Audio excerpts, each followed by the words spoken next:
healthy food pero nakakataba. Nung overweight ako, halos araw-araw akong kumakain ng peanut butter. Kasi sabi ko, healthy naman di ba?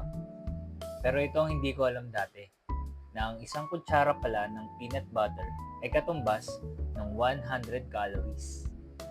Pero aminin natin, di ba pag nagpapalaman ka, hindi naman isang kutsara lang nilalagay natin.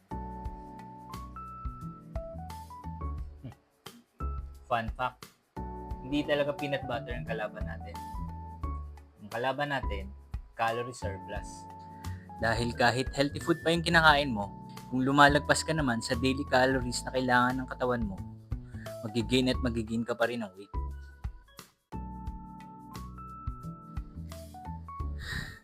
Kaya ngayon, di na ako naniniwala sa healthy label lang.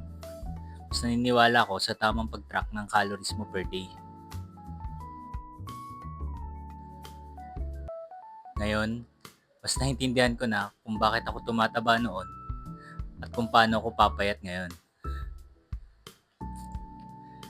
Follow mo tong Physique Pending at unti-unti natin i-uncover yung mga fitness myths na yan.